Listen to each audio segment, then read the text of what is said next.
Over the past week, we've focused on building a strong foundation in online learning and teaching through the lens of the mind, the brain, physical, mental, and emotional health. With this foundation in place, we're ready to start playing and leveling up our game. Rachelle Poth is going to show us what it looks like to go rogue, so to speak, and light up the learning energy with digital breakouts, augmented and virtual reality, project-based learning, and choice boards in flexible, student-driven learning environments.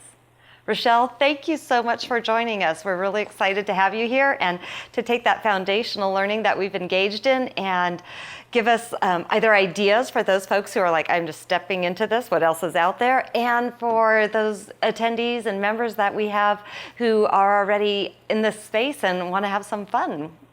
Yeah, well, thank you so much for having me here. I'm really excited for the opportunity and just listening to you read the different, choices and things that I'm going to be sharing.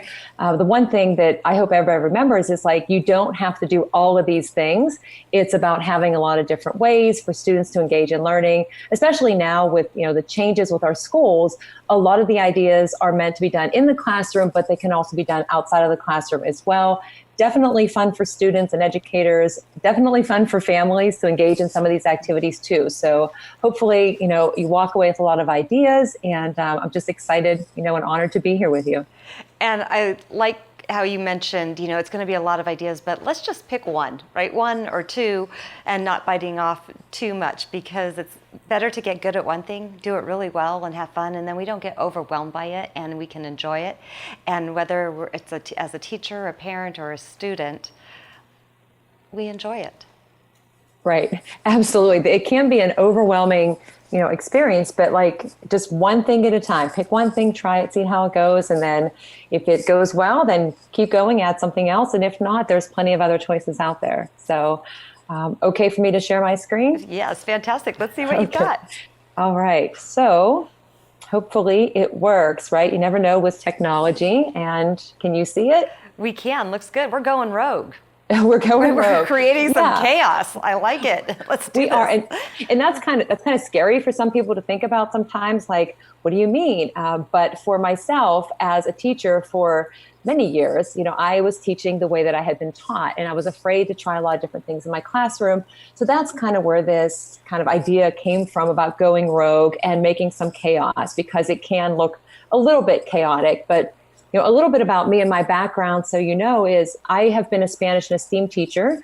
I've also taught French at my current school for many years at this point, but over that time, I've had a lot of really interesting experiences, and I've had an opportunity to connect with a lot of other educators. And like I just mentioned, for years I was teaching the way I had been taught, and I really wasn't a connected educator, wasn't trying a lot of different things. And about 5 years ago or so now, I started to become more connected and got involved in some different networks with ISTE. I'm currently president of the Teacher Education Network.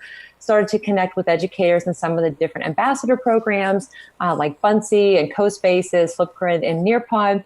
And then just did some writing. And I wasn't sure what I really wanted to write about when I started to blog, which honestly, I didn't even know what a blog was at the time. I thought it sounded cool. I'm like, I should totally blog. Jump in there.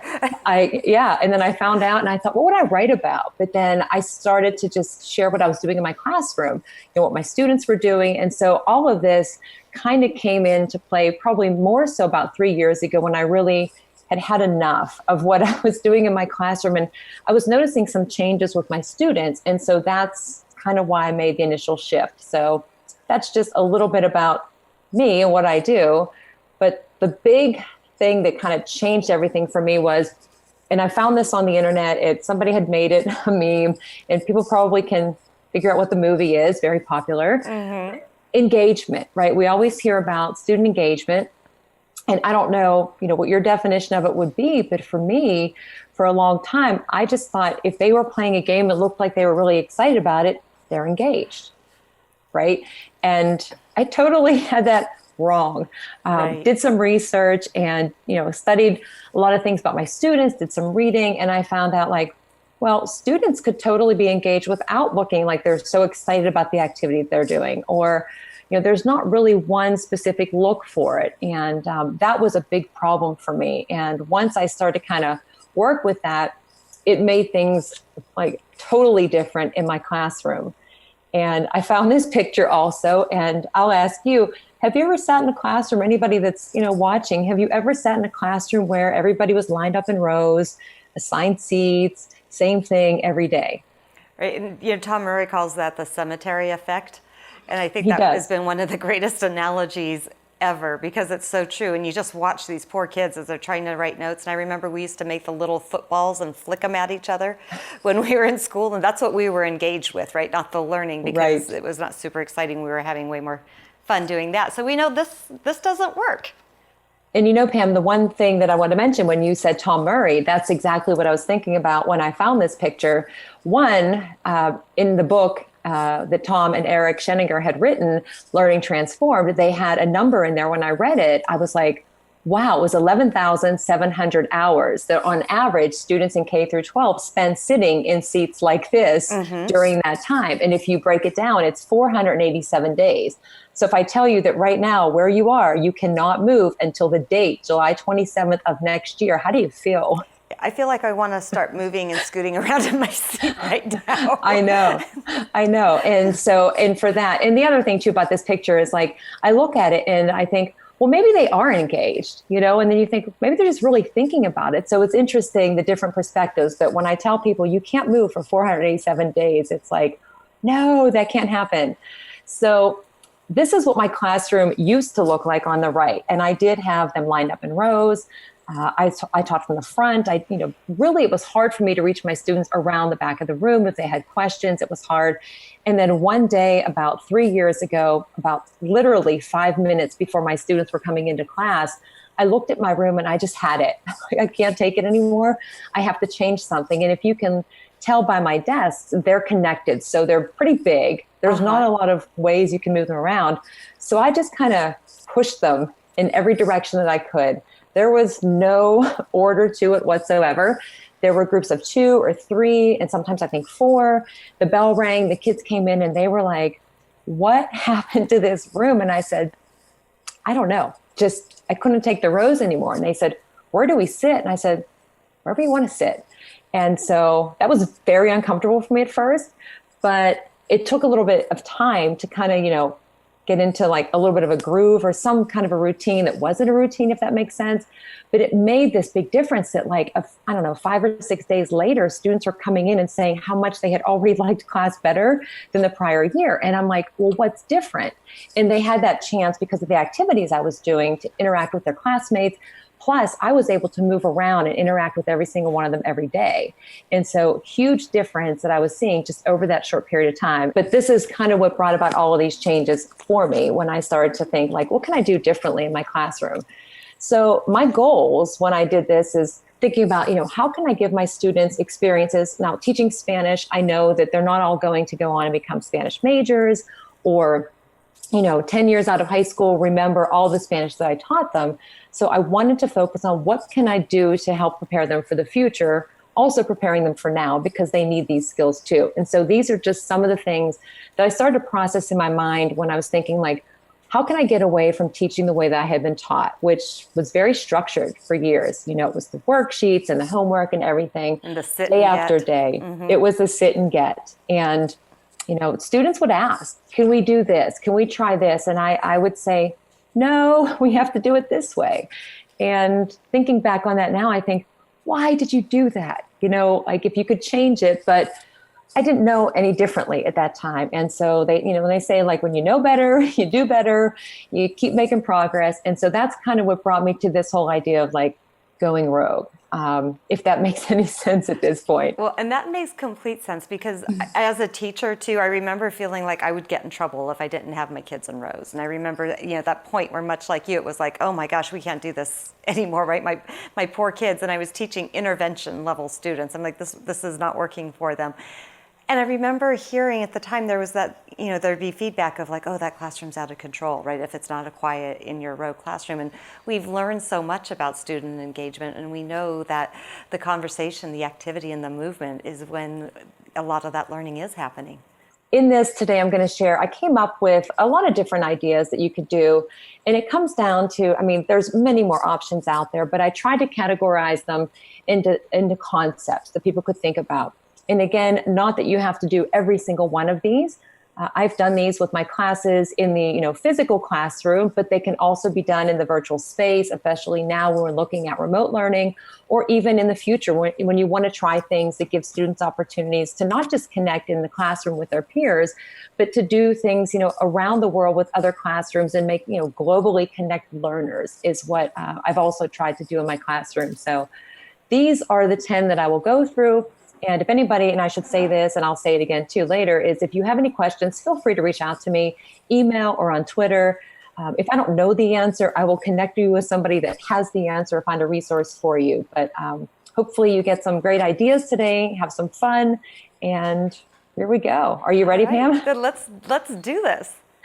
Okay, so the first one that I did, and I wasn't really sure how this would go, was choose your own assessment.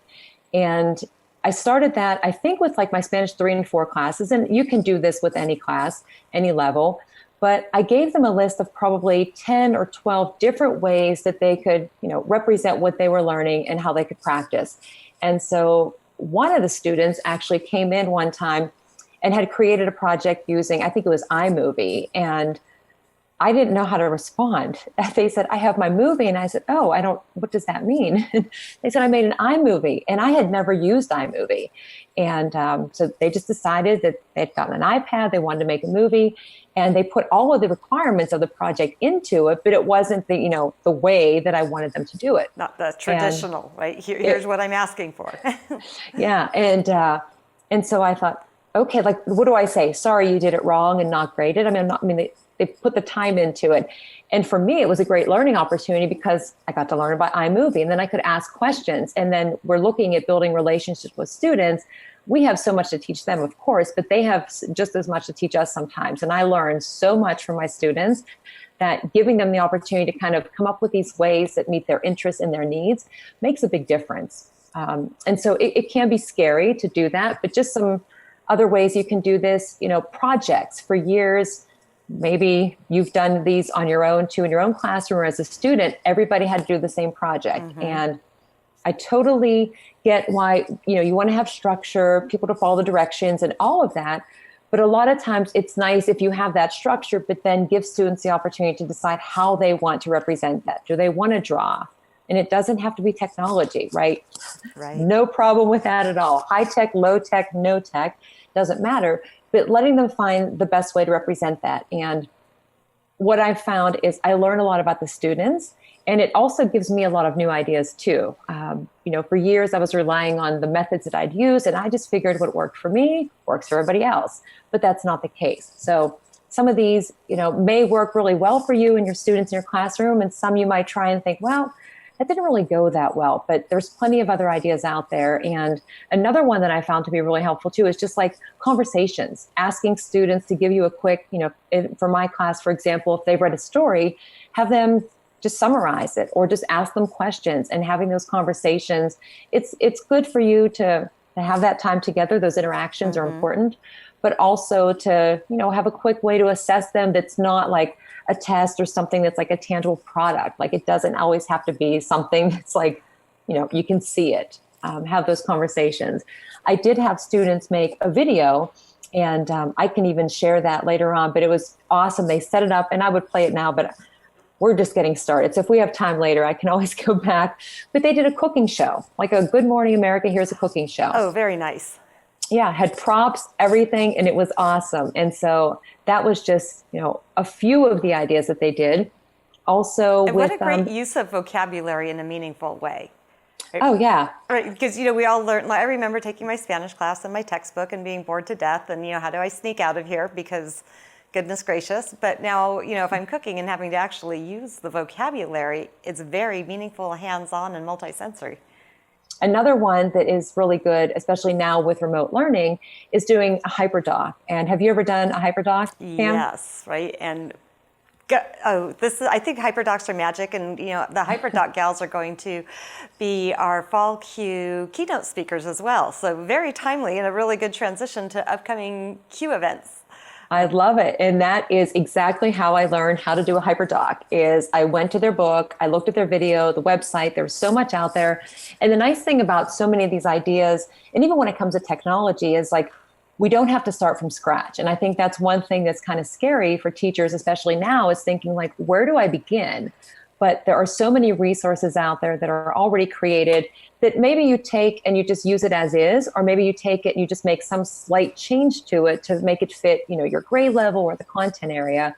But there's so much support too. So it's nice that you can just go to one of these resources like the hyperdocs and get started. And so I did this with all of my Spanish classes. And at first the students were kind of like, what am I supposed to do with this? Like, do I have to do this all one day, or do I have to do every single one of these things?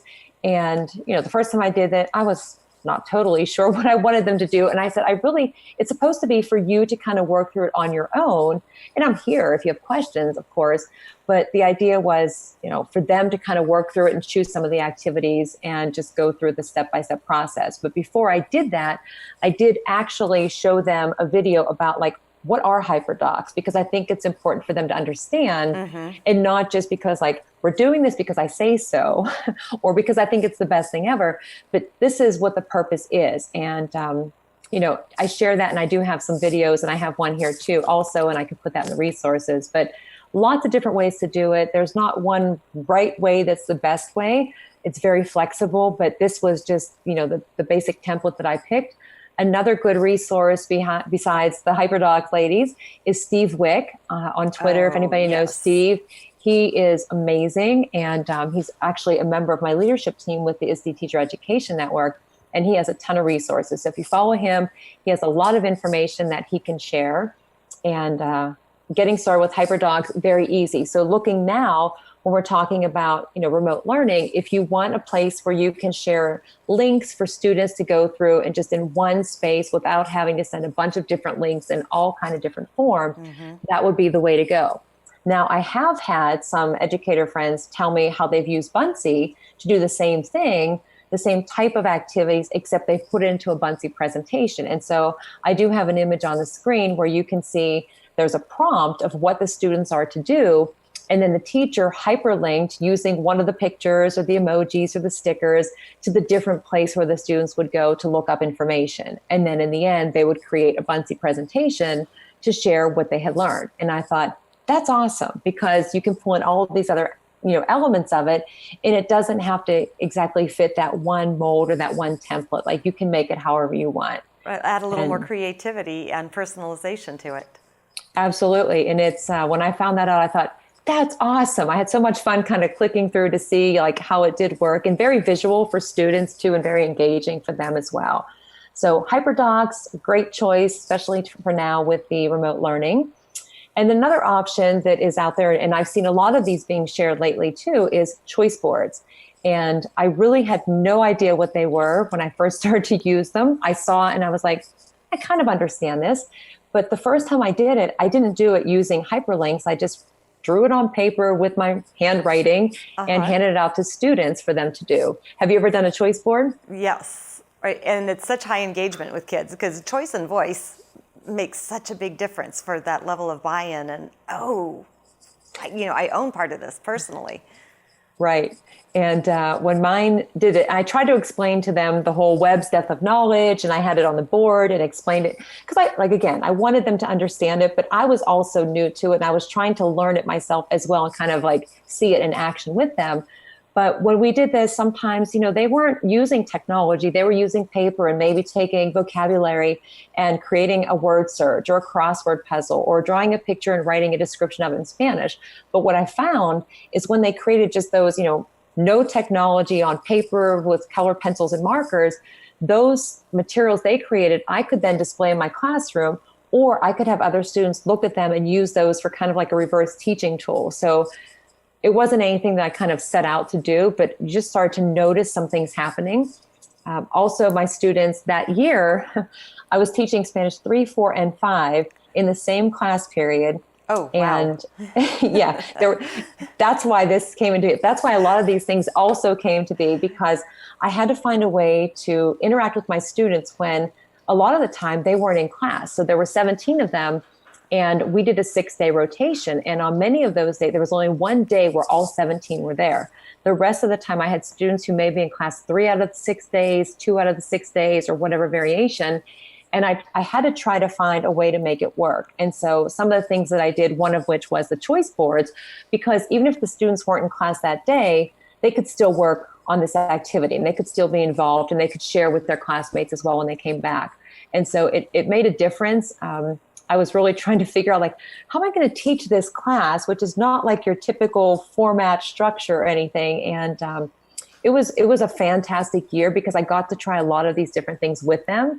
And I learned so much from them. It just gave me new ideas for the next year. And it helped me when I was trying to like go rogue and get away from like that structure to be like, okay, I can't work with a daily schedule like this, so I might as well try all of the different things I've been wanting to try and, see what their response is. And their response was really, really great. Like I said before, I even had students come back and say, class is way better this year. And I said, I don't really know how I feel about that statement right now.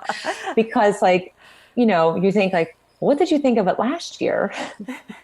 But they were with you, right? I'm with you because I like my teacher, but I'm really grateful for the shift in the learning opportunities.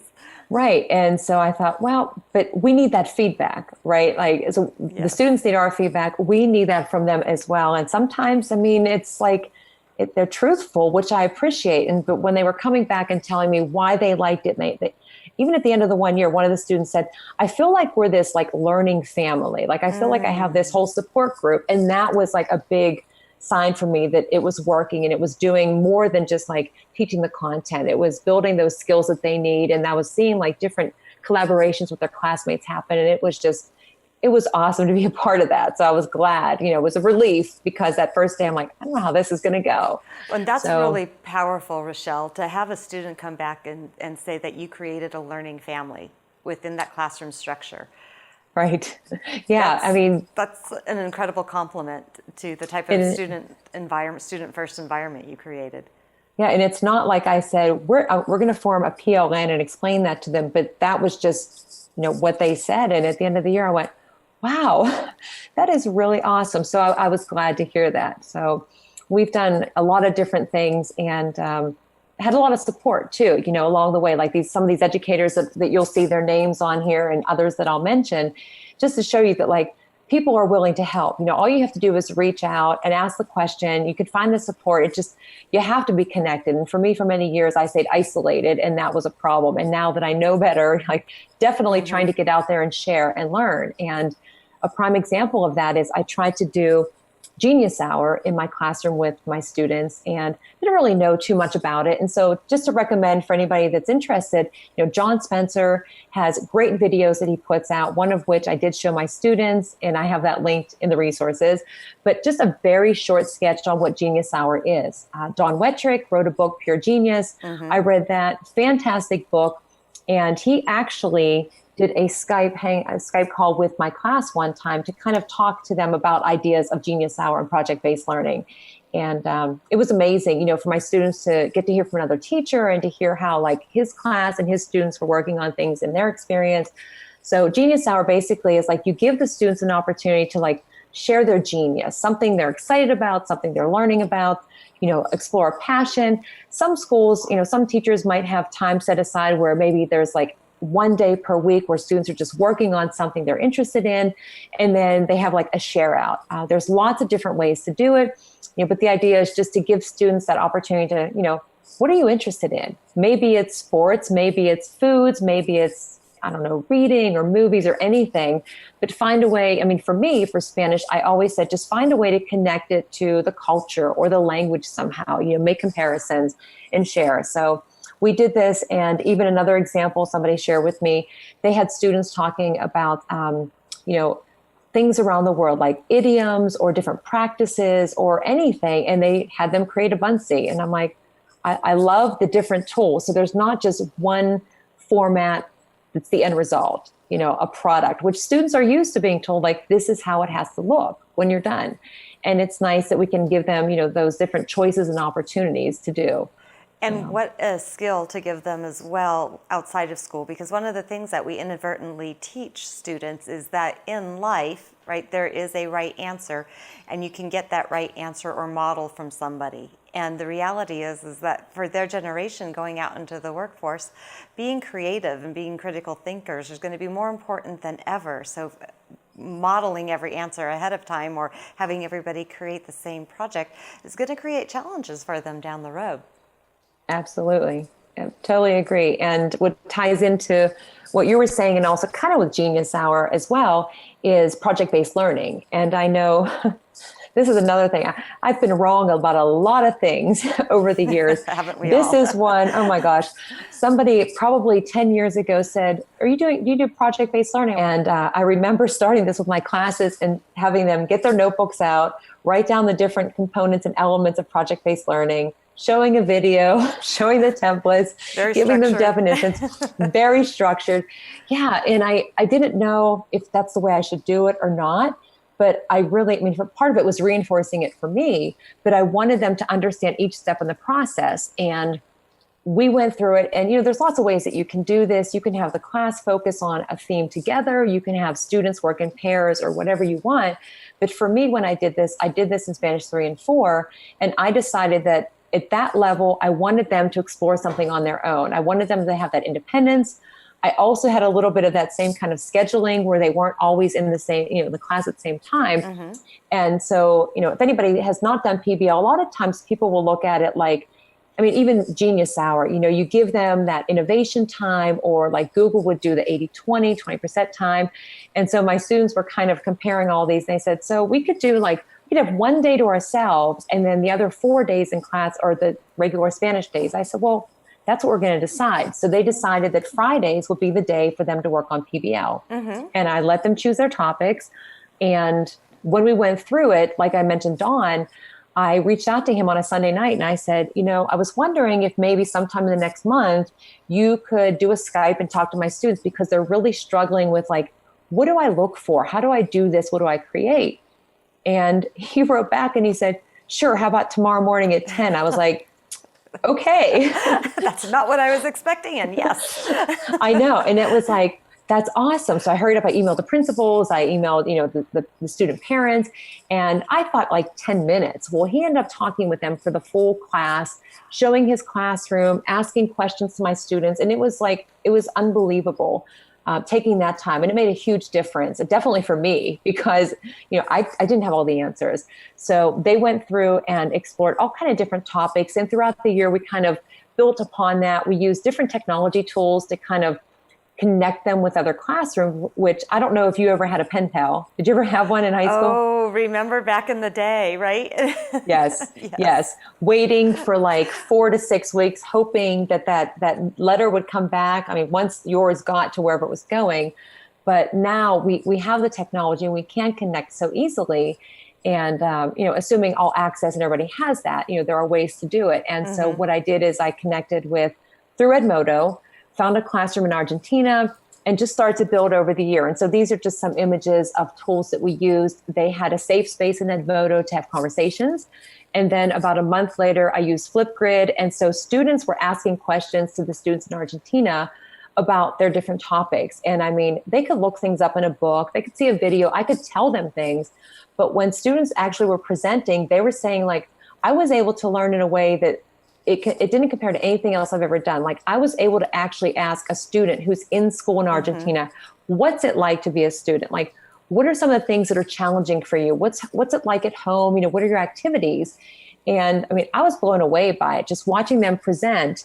But when they were able to use Flipgrid and see the people that they had been, corresponding with, and then throughout the year, we added on Nearpod, and we did a virtual, hey, come to Pittsburgh. And my students in Spanish 4, I know, it was unbelievable that they made this trip. We sent it to the students in Argentina.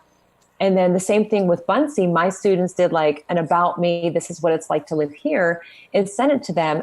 And you know what happened? Oh, I would love to know. Those students who really had not used any of the technology tools besides Edmodo, then they used the Flipgrid. But when they got the Nearpod and the Bunseys, the teacher and them, they made their own and sent it back to us. So they created hey, why don't you come to Argentina Nearpod for us to do? And they made Bunseys to show what it's like for a daily routine in schools in Argentina, and actually with another classroom in Spain. And so what started as like, let's just do project-based learning, took on this whole like connecting globally.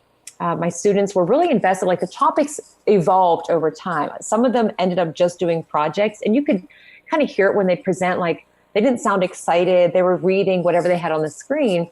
But the other students, they didn't have to look at anything. And sometimes they just stood there and talked. Like there wasn't one specific project or product, I should say. And that's hard sometimes, right? You want to know, like, what am I creating? And you're like, I don't know.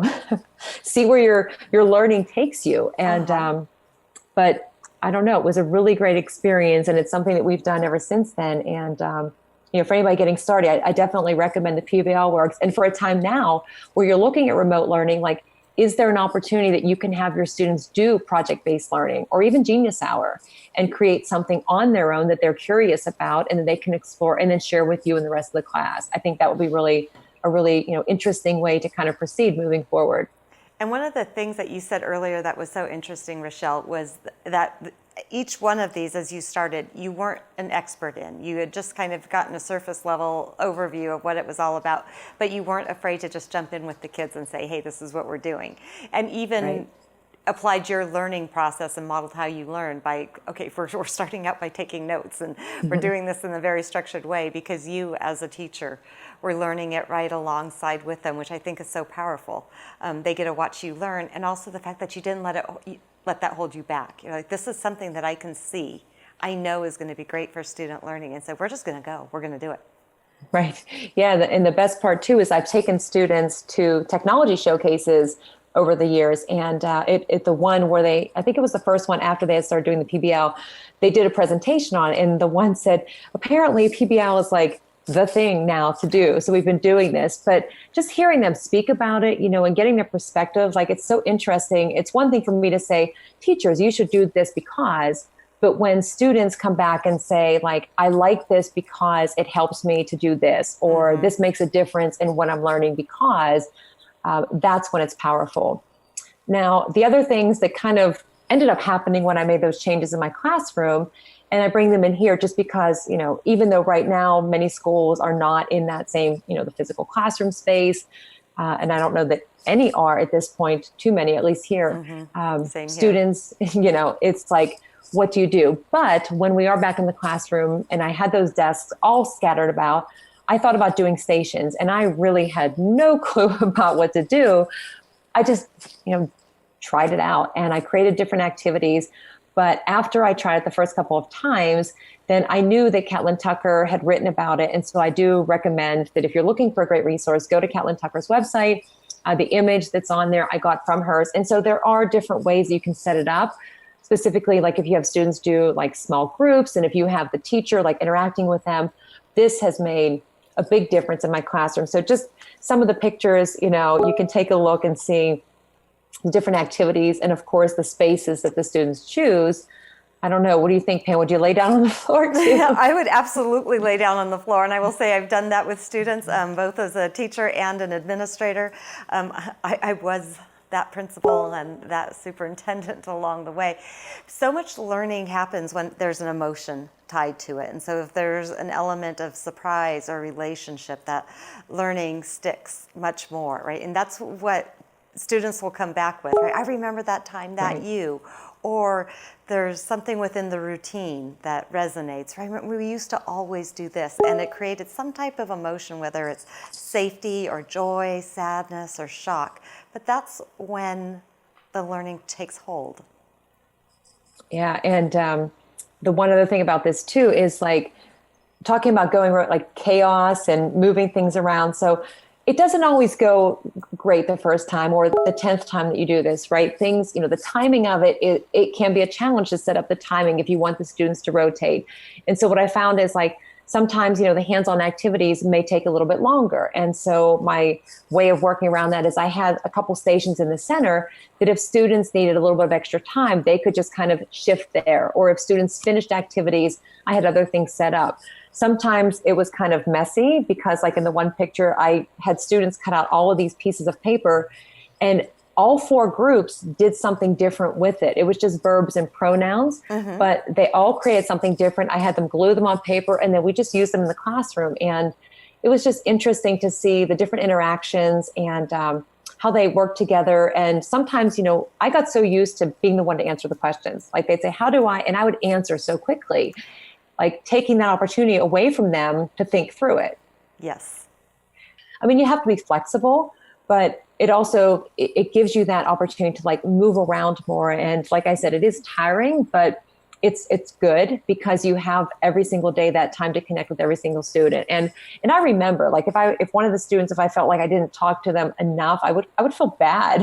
Feel like I didn't get over there, but it's far better than it was in the prior years where I had everything so structured. And not that structure is wrong, because sometimes in some classes you need to have the students in those rows, depending on what you're teaching. Maybe it's a safety issue with materials, or chemistry classes where you have the labs, there is that structure. But if you have an opportunity to get students up and moving, take advantage of those sometimes, because that 11,700 hours is a long time.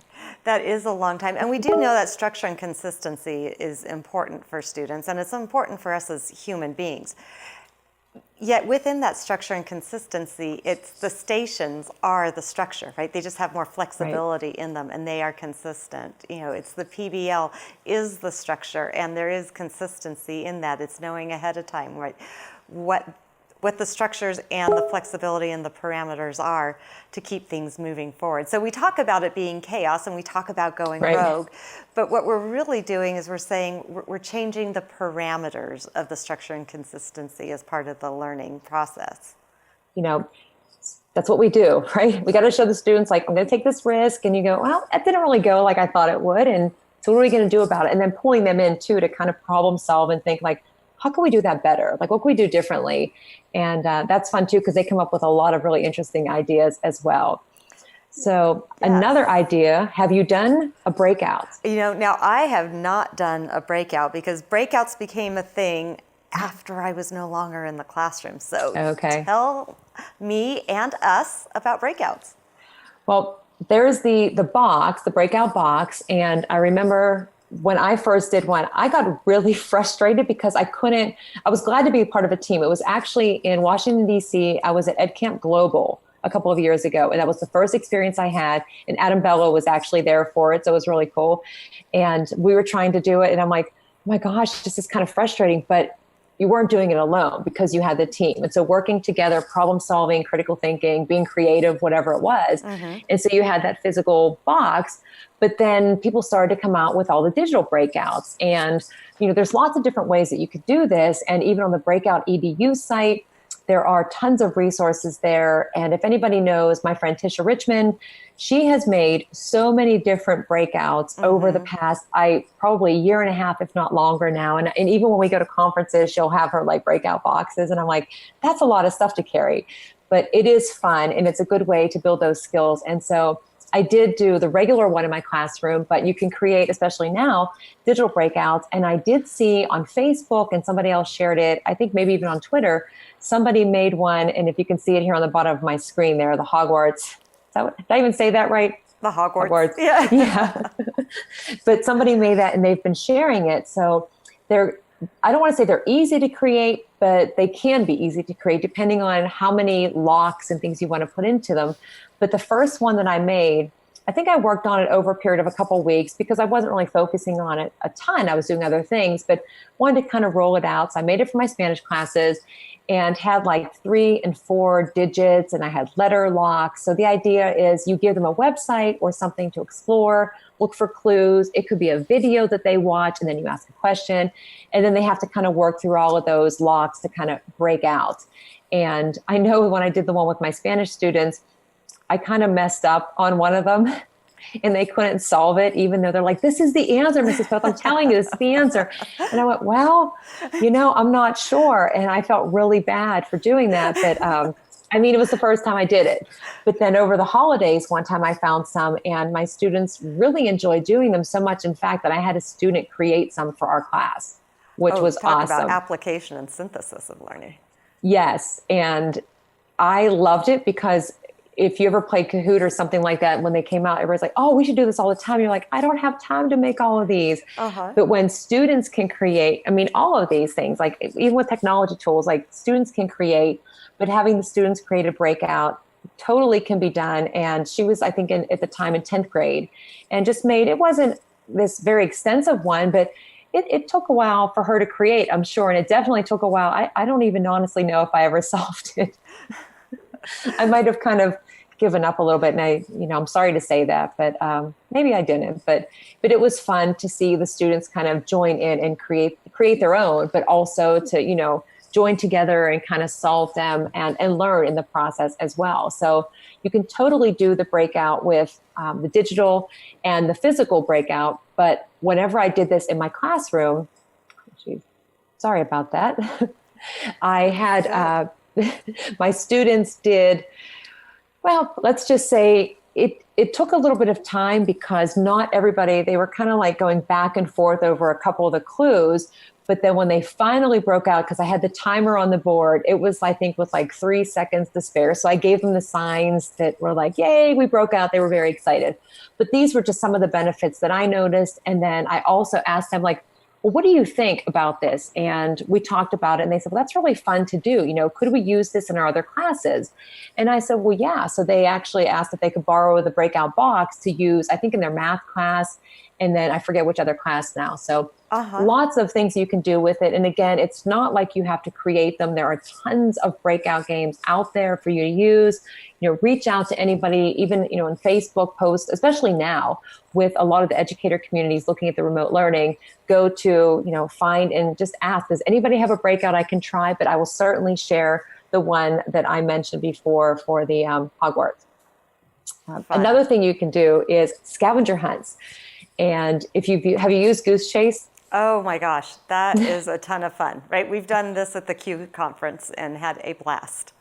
It is, and the way that I found it, I kind of felt bad. A friend about 3 or 4 years ago now had said, I'm having a scavenger hunt over the holidays. And I said, oh, did you use an app for that? And she said, there's an app?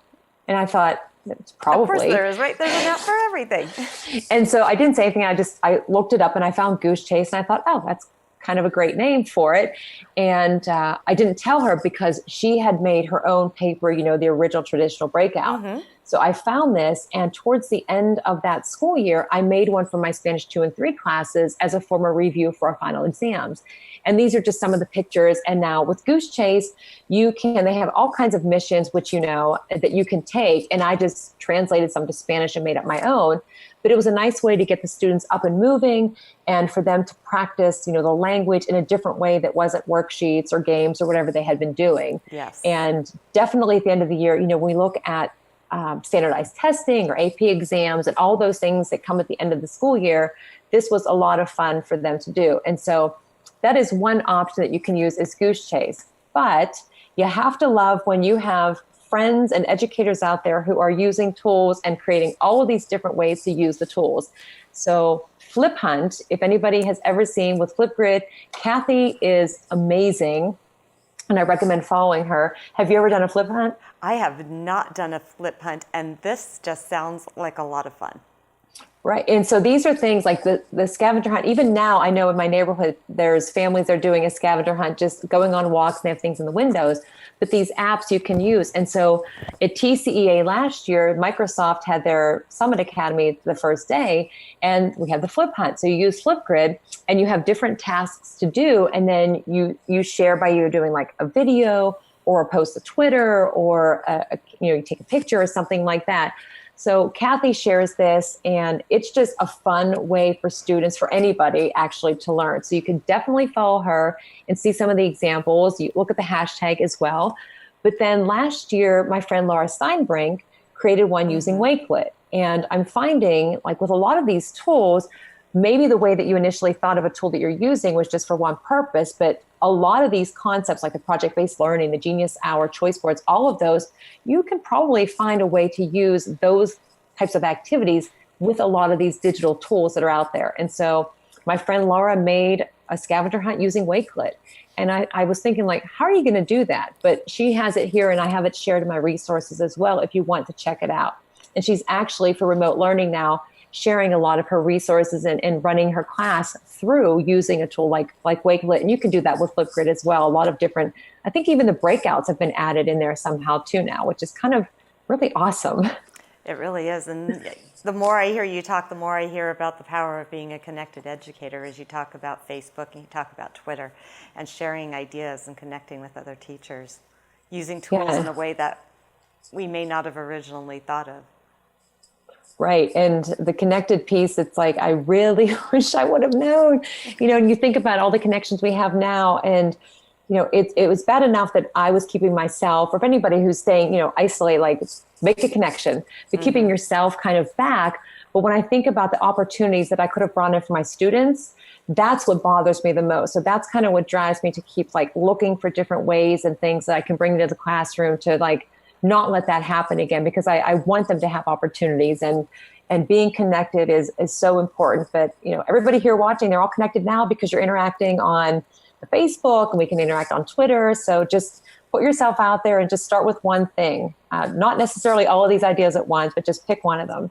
Pick one and even open them up to the kids, right? And tell the kids they can pick one and explore it, and then teach you as a teacher about it. That's right. And I noticed that every one of these is also able to have an analog version or a digital version. Right? And students could take pictures of, let's say the analog scavenger hunt or any other project, that is embedded within this list of fantastic resources that you're presenting us with. Yeah, and that's a good point that you bring up too, because sometimes my students will say, well, I just want to draw, but you say we have to post it on. And I said, well, yeah, you draw it and then you just take your picture and post it on there. Well, why do I have to post it? I said, because I want everybody to see, everybody's work. Plus, it's so important for students to build like their digital portfolios. So when they leave high school, they have some things that they've done, because the paper projects, I love paper projects. I have some from students from over the years, but realistically, when they're given back to students, how many of those things are actually kept? So being able to have that for them is important. So, but you're right, like all of these can be done paper, in the classroom, out of the classroom, and especially when it comes to things like games. Now, in my classroom, these are just some of the fun pictures. Totally uncomfortable, right? Students sitting on the desk years ago, be like, don't sit on the desk, don't get out of your seat. Like, what are you doing? My room is very active. Christmas lights around the room. My students, they like the space. They feel comfortable in it. And it does look a little bit messy on most days, but it works for us. And it's a space that we can kind of interact in and have fun while learning. And so I've just a few more here that I'll share with you. Okay. Games, lots of games out there. One that I found last week, somebody posted, it was called Word Wall. Tons of games, and that's just a screenshot you can see. You could probably identify the Pac-Man game, but lots of different ways. There's games created. You can have students play. You can have I played many games the other night because there were so many to choose from, but just giving students a different way to kind of interact with the content that they're learning. And of course, there are lots of digital options out there. There's Kahoot. And even in the classroom, it's not about the technology. So my students were just sitting all together playing cards and doing Spanish verbs and conjugations. But we can also, now that we're looking at remote learning, or even in the future, looking for online opportunities to kind of extend learning beyond the classroom, leverage those tools to give students an opportunity to interact with the content on their own. So things like GimKit or quizzes. And one I found recently, which just if you look at the picture of EduCandy and the characters, it's a lot of fun to play those games, and you can create them, but also there's some that are already created. So you don't have to spend a ton of time, but you can share those. We could start a game. We played a game of Quizlet Live on a bus on the way to Harrisburg one time. One time I was home from school and I launched a quizzes game for my students in class because they played on their device. So it really does reinforce that learning can happen anywhere and it's fun. It does. And those are the games that give the repetition. And we know that repetition is so important to making that surface level knowledge take hold so that we can dive into those deeper depths of learning. Absolutely. And again, we do use those games in my class now, but years ago when I saw them play, I was like, they're so engaged in learning. But now I know better, and we don't do games all the time. There's so many choices out there that it's nice to have those. And sometimes I do like to play a quick game at the start of class when they come in, just to see I taught a verb tense yesterday, or we reviewed some grammar. And sometimes, honestly, the students will say, can we just play a game of whatever their choice is. And I wasn't planning on that. And I'll go, yeah, seems like a good idea. I mean, why not? I mean, they're not asking to like, can we take a nap or something? So it's all good. Yes. So all right, now so we're getting into augmented and virtual reality, and I think this is going to be the highlight that we're going to bring things to a close with, because this is what is new, and we're watching some teachers and administrators embrace this, and we're watching other folks who are still looking at this a little warily. But tell us more, Rachelle. Yeah, and augmented, the AR, VR, I have been teaching in my STEAM class for about 4 years. And my students in Spanish one day said, how come we don't get to do the AR, VR stuff? And I didn't have an answer. I thought, I don't know. I thought it was only for STEAM. So you can use this for anything that you want, any class, any content area, any grade level. There's so many different tools out there. And I do another session where it's all the AR, VR, but I tried to pick a couple of different tools that you could use starting today without a lot of time to create. And a big part of this too is with a lot of those augmented reality tools, we can have the students creating and narrating about their town or telling about a book that they read, but even going places, being able to take my students on a trip to Spain or wherever they want without having to leave the classroom, but giving them that chance to kind of hold that in their hands and explore. Or if it's augmented reality, hold some type of object in their hand and get a close look at like, oh, that's what the heart looks like. And you can understand it better because you're looking at this object and manipulating it in your space. And so share a couple with you. That is my good friend, Jamie Donnelly. And that is not a real dinosaur in front of her, just so you know. But during a conference, somebody, and that's what you should do. So for some of these tools, like what you should do is if you can put the app on your phone or open it up, people, you can tell when they're having fun trying them out because you see them laughing, looking at you because they've just placed some kind of creature in front of you. So for me, when I started with, augmented virtual reality at all, it was actually with Nearpod with my Spanish classes. And that is a great way to get started. They have thousands of lessons available in their library. And, students can kind of interact with a lot of activities you put in, but they have VR field trips and they also have 3D objects. So lots of ways, if you want to take your students on a trip to look at a place in Greece or in Italy or whatever you're studying, you can find those. And I actually had, talking about the choose your own assessments, I had a student who wanted nothing to do with technology. Mm-hmm. And when I did, imagine that, like they're always, and it was a student who was always on the cell phone, which I was like, I don't really understand this, but okay. And I've told this story so often too, but I did a Nearpod lesson and they had a project to do for camping. And about a week later when it was due, the student came in and said, I have my Nearpod. And I said, what do you mean? He said, I have my Nearpod, my camping project. So what he had done is he decided to put all of the things into a Nearpod lesson that he created. He had a video, he had activities, he had a field trip because he thought Nearpod was awesome that he wanted to create it. So then he led the class that day as the teacher on his camping trip. And I said, but I thought you didn't like technology. He said, oh, this is totally different. I was like, okay. So why not? But, the students, and there is a code, so if anybody wants to take advantage of, having some of the extras with it, but the students, depending on their age, they can create. And I've had my students who are juniors and seniors, like I'd mentioned for project-based learning, they could choose however they wanted to do it. And some of them decided to use Nearpod because they could put things in like a poll or a question or take them on a trip for whatever they were studying. And it's way better than, even though the students were sitting, they could still interact with something and it engaged them more in what they were learning about. And so it was good for me as well because just having the students find different ways to share their learning that's not all the same and build their own skills like technology skills, digital citizenship, you put all of those in. It has been really a great experience. So if you're looking for a way to kind of get into the AR, VR, Nearpod is a good way to go. And I know a lot of people think, oh my gosh, like there's so much to it. Like it can be overwhelming, which the whole concept of it, if you think of like, oh my gosh, how does that happen? Mm-hmm. Yeah, I still don't know how all of that happens. It's amazing, but there are tools out there that you can just get started right away. And so Nearpod is one of them. One of my favorites is, and I don't know if it'll play. I had it set to play, but it is Figment AR, and the sound won't be on. Okay, is it playing for you? It is playing. Sure. Okay, so a couple things about this. It is an app. It is augmented and virtual reality, because you can create a portal that you walk through. And the picture that's of me on the right, Jamie Donnelly took at FETC last year. And when she took it, she's holding her phone up and she's looking at me across the front of the room. And I'm actually in the room, but Jamie's actually in the portal. And so it's kind of interesting. Now, the video, when I was in Florida at a conference, I had a little bit of time to go down to the beach. And what did I do but pull out my iPad? And those are characters, on the beach that I put there.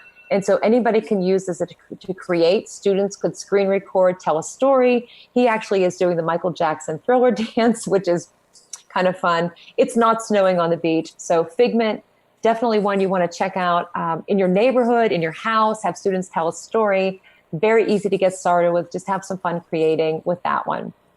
Oh, that just looks like a blast. It is. And that is one where when I've used it with my students and I start to tell them, well, this is how you do this. Like they don't need me to tell, because they've already have the ice cream cone or the turkey are dancing behind my head and they're already laughing. So they're paying attention, right? That's the best way to get the whole class's attention.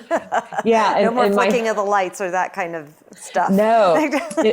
And my favorite was a couple of months ago when I had a student on the floor say, Mrs. Poth, help me, I'm trapped in a portal. I was like, you're just laying on the floor in the classroom. You're fine. You're totally fine. So that's one. Merge, if you've ever seen the Merge Cube. Very awesome to use. If you don't want to dissect a frog, you can actually pull up like on the screen and do a frog dissection. They have all of these different activities students can do. And now you can also, and I'll share the link again, share the link as well, I should say, you can download, which is what I did in the picture. You can see there's the small one.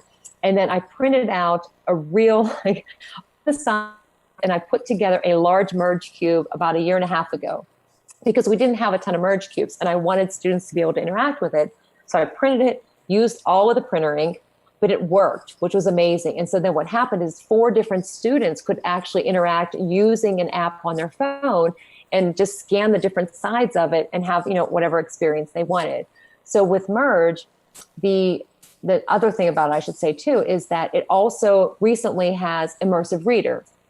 So if you have students, an immersive reader is amazing for as a Spanish teacher, for my students, if they want to practice doing a presentation and they're creating with, say, Bunsy, which has immersive reader, or any tool that has that, they could listen to a native speaker speaking and then kind of practice that. Students who are building their, language acquisition skills, focusing on parts of speech. It's a really great tool. And I even had a conversation with a teacher in Canada, and she was telling me that in her school, I think there are around 42 different languages spoken, and somewhere around 70% do not speak English as their main language. So imagine all the communication that you have to send out to the families. So she uses Bunsy actually to create a newsletter. And then the families, when they get that, they can put the immersive reader on and everybody understands it because they can find it in their language and have it translated, read, or whatever they need. That's a pretty powerful use of technology to create relationships and absolutely be connected to families. Yes. And this is the last one for today. So if you want to take your students on a tour around the world, you can use Tour Creator. Easy to use. You can actually upload your own 360s if you want. Check out, it's very user intuitive. I know a lot of times there's a concern about like the learning curve on some of these things. And the nice thing about any of these tools that I've mentioned recently and some of the other ones that are out there is like, there's not a huge learning curve. So so just some ideas for, could be causing chaos, going a little bit rogue if you're doing something totally different, in your classroom. Now I think, and I heard somebody say this yesterday too, now is the time to try those things that you've been thinking about trying. This is the opportunity to do that for sure. Well, thank you so much for joining us today, Rachelle. And for our viewers, you can see on the screen here how best to stay in touch with Rachelle. Follow her on social media, connect with her by email, take a look for her blog. And what's the name of your blog, Rachelle? Learning as I go. Learning as I go. That could not be any more perfect. Yes, I think we're all doing that right now. Absolutely. This is the ultimate global experiment in learning as we go. It is. Yep. And I'm sticking with that one for a long time. Well, Rachelle, thank you again. It was a pleasure having you with us here at Virtual Spring Q, and I'm looking forward to following you on Twitter and staying connected. Thank you. Appreciate you. Thank you so much. Thank you. Have a great one. You too. Bye-bye. Bye. That was a fantastic featured session with Rachelle Poth. I learned so much, and I hope you did too. Remember, we don't have to do all of the options that we have out there. Choose one and get good at it. It can be analog, or it can be digital, or it can be a combination of both. That was a great kickoff to the evening. Coming up next, we have Fact versus Fiction with Darren Hutchins and Jennifer Lagarde.